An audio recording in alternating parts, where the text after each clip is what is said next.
what areas to watch out for in Utah as far as more crime, areas that you should stay away from. So let's go ahead and jump into it. Hi, my name is Jenny. I'm with Real Broker Real Estate, and I'm excited to showcase to you the places in Utah that you should watch out for. If this is your first time to my channel, hit that subscribe button and let's get to know each other a little bit more. But until then, let's jump into the video.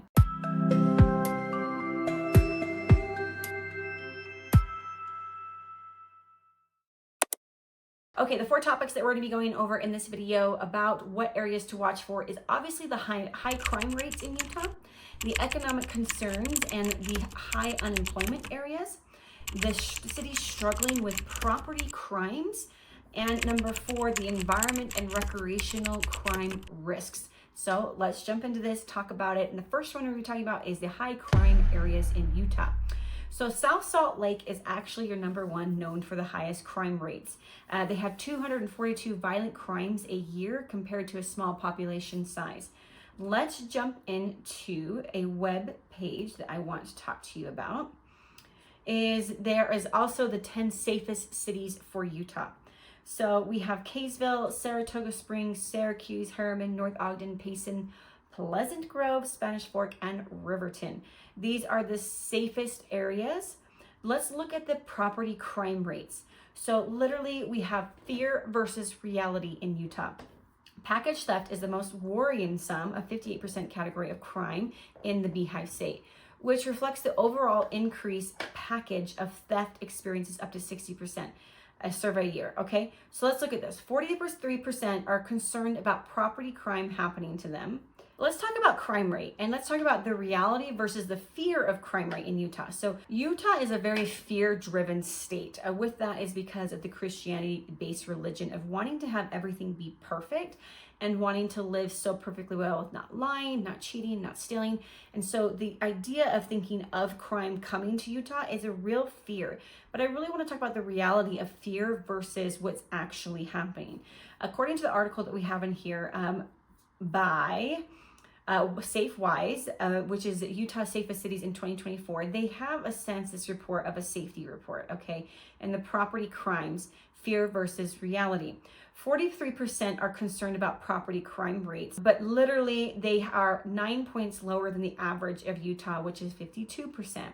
75 survey participants are 75% out of that 43% are using protections in their homes. Utah is very well known in anywhere in Utah that you can leave your car unlocked and you don't have to really worry about it. You can leave your car on the street and you're not worried about someone breaking into it. Now that doesn't mean it's not going to happen, but the possibilities of it happening are very low, especially knowing that we are a knit community. We have families and neighbors who are talking to each other, who know each other, who actually watch each other's houses when people are gone. The other night, my car's alarm kept going off, and we had put it on the street because we had a trailer bed on the back of it. And my neighbor texted me the next day and said, "Hey, I was going to call the cops about your car alarm kept going off." And I was like, I know, but it was a glitch. It wasn't someone actually trying to jump into our car. I think it's because the plug in the trailer was causing my nice car to keep going off and being like, someone's trying to get in, someone's trying to get in. My neighbors are definitely aware of what's going on as far as making sure we are a safe environment, which I thought was really, really neat. And knowing that your neighbors in Utah really are going to watch your back, especially if you get yourself known in the community and get involved. All right, I want to talk about this graph right here. It's actually really cool. This is what crimes in Utah residents are what are we most concerned about? Obviously violent crime, but we are literally below the average. Property crime, we are below the average. Gun violence, we're below the average. Theft package, it looks like we're a little bit normal with 58% here. So make sure you watch your packages and put a little camera doorbell on your outside of your door to make sure I've literally got packages sitting out there on my front porch. They've been there for about an hour and I'm not really worried about it. But it depends on what area you're in, right? So you got the South Salt Lake area that is definitely going to be a high crime rate. You've got your West Valley. You've got upwards of North and Logan areas, which have pockets of issues, okay? So you have to really pay attention because there's some really good pockets of neighborhoods in those areas, but then there's also some pockets that you want to avoid, which is why having a real estate agent who knows those pockets and knows what you should be paying attention to knowing if you should buy it in this neighborhood versus this neighborhood. We are very, very aware in Utah as far as making sure we protect ourselves and getting security systems. You definitely got, what are those neighborhood things called? It's like neighborhood theft. We definitely have a lot of those around here. A lot of it just depends on your neighbors as well when it comes to this. Let's talk about gun violence. Gun violence, we've never had a school shooting over here, so not something that we have seemed to worry about so far. We have people worried about, a lot of people are definitely, we're more predominant on the Republican side, so we do love being able to bear our own arms. And so if you are someone and you know someone who has a gun in Utah, that's not uncommon. So make sure you take that into note when you're dealing with someone who is fully prepared for crime. Utah is known for being prepared. It's something that they learn in the Christianity religious beliefs, as far as the Mormon religion, is being prepared when it comes with food, when it comes with shelter, when it comes with protection.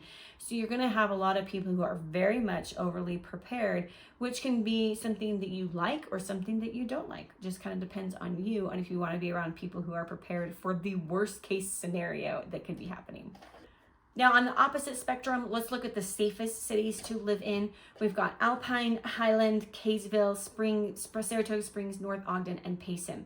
Now, those are literally all spread throughout. You've got Kaysville's up north, North Ogden's up north, Alpine and Highland are in Utah County, Saratoga Springs is the neighboring city of Eagle Mountain, and you've got Payson, which is down south close to Spanish Fork. So all across the board, you've got the safest cities to live in. Just showcased Alpine and Highland if you're interested in watching that one. I've also showcased Saratoga Springs, but we should showcase Kaysville and Payson sometime. That would be kind of fun. But according to here, they're definitely saying the number one because of the police force over there in Lone Peak, which happens to be Alpine and Highland area, is the reason why it makes it the safest area. Let me be honest with you on why I think those are also the safest areas. That is probably one of the highest, most expensive areas within Utah County as far as cost of living is concerned over there. So they are being supported very well with their property taxes with the police force over there. So also the population is significantly lower compared to some of these cities. So you've got a lower population with a higher cost of living, which causes the ability to have a more supportive support system in your police force, fire departments, whatever you want to call it, which makes sense why it's the safest cities around. Then you've got Kaysville, Saratoga Springs. I mean, that's really scattered all throughout, as you can look at this map right here. They really have all scattered throughout to see where are the safest places to live. And it's really just going to depend on your demographics and your price points and what kind of areas you want to live in. And I can help guide you on where those safest places are to live. The 20 worst places to live in Utah. Jumping over here to an article by Money Inc. right here, written in 2023. Let's talk about it. I'm super curious to know what they're going to say. Rosa Park in Salt Lake City. Yes. Now, this Rosa Park is a community within Salt Lake City. The reason why they're saying that is that there is above average of homeless people over there, which is causing a high crime rate over there. Okay. Violent property crimes, sad conditions of public schools. Definitely want to stay away from that one. Again, another Salt Lake City one in Arcata Heights. I don't even know where that's at. But looks like you've definitely got 841 permanent residents living there, which means it's a very small area. People's Freeway, Salt Lake City, again, you're dealing with more of the homeless areas. Salt Lake City, Poplar Grove, again, don't live in that area. Salt Lake City, again. So you can see, it just depends on what area you're in Salt Lake City to know if it's going to be a high crime rate or not. I find it interesting that the top, 14 cities, Salt Lake, the top 5 are Salt Lake City. Let's see, number 12 is Price City. Only has 8,200 residents, but the problem with Price is there isn't a lot to do, so people are getting bored and committing crimes. Looks like 34 violent crimes were shocking, but nothing compared to the 486 property crimes committed. That's a lot for a small town. Moab, a very popular place for people to travel. Moab is just about a year is ranked the 20th most dangerous place to live in Utah within the 12 months. It claimed to be the 6th most dangerous place in homicides. That's very true because you've got a lot of people coming outside of Utah committing these crimes. So it's not necessarily residents committing those crimes. Ogden, Utah, again, we've talked about being pockets of crime for sure. 417 violent crimes committed over there. This is such a very depressing video, but I mean, it's all good information, right? Murray, which is now closer to your Sandy and Central areas. They got some homicides over there and violent crimes. West Valley City, we have talked about West Valley City before in my previous videos if you're interested in that. And talking about how it's the armpit of Salt Lake, and so you kind of want to stay away from that area, but it is a great place for start getting good home prices. Another South Salt Lake over here, Salt Lake City, Taylorsville, which I actually find shocking. It's the 6th worst place to live. I know some people who live there who absolutely love that area, so I find this interesting. But it's the 22 highest unemployment rate. Okay, that makes sense. So it's not really about crime, but it's about unemployment rates. Taylorsville's not really known for having business-oriented places. If you're going to live in Taylorsville, you're going to be commuting to somewhere to go work. Midville, not surprised by that one. I do own a rental in Midville. It does really well. Just depends on the demographic of renters that you're looking for. It is a smaller, not smaller, but it's an older area. So you are definitely looking at older homes. You do get a little bit more land over there for sure, but definitely older homes would attract people who can afford those. And I would never live in Midville because I know the schools have low rankings. In fact, my husband owns a home. We've talked about moving over there, and the reason why we won't live over there is because of the school systems over there. They just seem to have lower score tests over there. Hurricane is down south. It's a very small area as well. Whopping 12.4% crime rate is robbery, being one of the most profiled crimes down there.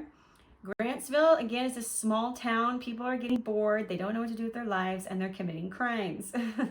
Very small town there. Tooele, again, notice that there's a consistency from this one and the other video that I have posted before about the most affordable areas and the dangerous places. So the prices are definitely going to reflect on the best areas as far as lifestyle, safe environment, commuting, parks, recreation, schools. All the home prices are going to reflect that versus those who are the most affordable living areas. And the number one is Roosevelt, which does not surprise me. Looks like they say, think twice about living here. The unemployment rate, it's because Roosevelt is so far away from anything. And getting the internet out there is probably a lot better than it used to be now. But if you're living in Roosevelt, you do have a lot of land. So you might be a farmer out there, but you also don't have jobs. Yeah, because they're so far away. So that would make sense. So you only need to make $60,000 a year to be able to afford to live out there, which is great for the affordability. But it's definitely fueled with high unemployment rate and the rate of poverty, which causes for crime. So I find that interesting. But you literally had 6 cities in Salt Lake City on that top 20 chart, which I also find very interesting. All right, there's that one. So we just covered the economic concerns of high unemployment rates. Some cities to definitely stay away were Roosevelt, Grantsville, and Tooele. Now Tooele is up and coming. It is getting better with the infrastructures over there. Again, I have sold some houses over there. I've been over there multiple times. The best one over there by Tooele would be the Stansbury Park, which is about 10-15 minutes away from Tooele, closer to the Salt Lake area. But it does make sense because there's just not a lot of job opportunities within these 3 cities. They're really far out in the outskirts. In fact, let me show you where they're at. So Roosevelt is going to be about 40 minutes away. No, oh, sorry, not 40 minutes, over an hour away from Salt Lake City. I actually have a sister who lives out there in Roosevelt. She's a school teacher and she absolutely loves it. But again, the reason why is because it's just a small town. There's not a lot of job opportunities over there, which makes a lot of sense, right? Jumping on to number 3, the city's struggling with property crimes, okay? This goes back to the same article that we were reading is the 20 worst places to live, okay? You've got Murray, Taylorsville, and Midville is what they're saying is the highest ones as far as property crime rates are concerned. These areas are all within Salt Lake County. They are all within 30 minutes of Salt Lake. Murray, Taylorsville, and Midville all have very good pockets. Again, I own a rental property in Midville. I know people who say they absolutely love Kaysville. So it just depends on what areas that you're in, but they have shown a lot of property crime rates. So Murray reported over 3,000 crime rates. Taylorsville is known for one of the highest unemployment rates in Utah, making it one to watch out for. Midville is including 1 out of 13 chances of robbery, which I do believe that. I do believe that for those areas. They are older cities. They don't have a lot of infrastructures in place to be able to bring in good economical masses. And so therefore they are cities that are struggling for sure. Jumping into our last topic, which is the environment and recreational crime risks, okay?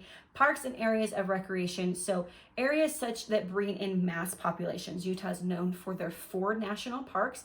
Zion's is a huge one can appear more dangerous as far as visitors and residential crimes. I mean, think about the hiking and the issues that can happen. We've got a lot of people who have homicides over there. It attracts a lot of outsiders, tourists. So of course it's going to be on an environmental high crime rate. Then in eastern Utah, let me just pull up this article. The safest and most dangerous places in Utah, crime maps and statistics by crimegrade.org, okay? All right, so we're looking at this right here, this grid. So we've got an A plus, a C, and an F. The darker it goes to red, the worse that it is. Okay, so in Utah, we have the interactive map, so I can literally click on it. So let's just look at Richfield. Moving closer, it also is giving me the housing prices as well. Overall crime, violent crime, and property crime. So we've got property crime over here. You can see we've got the violent crime over here. As you can see, everything is highlighted differently. You can visit this website if it's something you want to dig into more. Violent crimes is 1,000 per Utah residents on this one. So what else do we have? Utah overall for a violent crime has got some pretty green, so we don't have to worry about that. But look at Parks and Recreation. Let's see if we can find a Parks and Recreation breakdown. They've got a breakdown of crime types and percentages here. Those are different cities. Back to this here, Eastern Utah is definitely known for more frequent crimes reported in the tourist-heavy areas. So when we're looking at recreational crime rates in Utah, we're definitely looking at the tourist areas. Even Central Utah is known as one of the safest areas, has a lower crime rates, making it more desirable for your family. Central Utah is meaning your Draper, your Lehi, your Saratoga, your Harriman, your Bluffdale areas, where you've got more of the residents living there. So it's all those tourists coming in that are causing all the issues in the parks. But do know that you are able to look up to see if there's any sex offenders in your area. You're able to look at the crime rate. This is all a part of the due diligence that should be very important to you when buying a home and understanding what maps and locations and websites to be able to visit to know. Now, again, don't be on that chop chart of people who are more looking at the fear base of things rather than what the reality is. Making sure that you know that wherever you're going, there's going to be some risk. Wherever you're going to go, there's going to be some crime. What are you going to do to prepare for that crime? And how are you going to handle the ebbs and flows of life? That all is within their due diligence of knowing where you want to move and the best places to live. Now, the cities they did not mention are the ones that I have showcased. If you want to go look at my page and check those out, we've got Highland and Alpine and Lehi and Spanish Fork, and we've got Saratoga Springs, Eagle Mountain, Fairfield, all of these amazing cities that I have highlighted because they're really wonderful cities that have great supporting schools, great communities, family-oriented areas, Christian high-based beliefs with no stealing, low crime rates. Utah overall is on the lower top charts of crimes compared to the whole nation. We're below average across the boards on everything. So make sure you do due diligence, you guys. Reach in touch with me if you're interested in learning more about where you should move. I have a link down below. It's a Calendly link. We can get in touch via, video, or you can text me or you can call me. Let's get in touch and see what your situation is and what works best for you. And until then, you guys, I'll see you in my next video.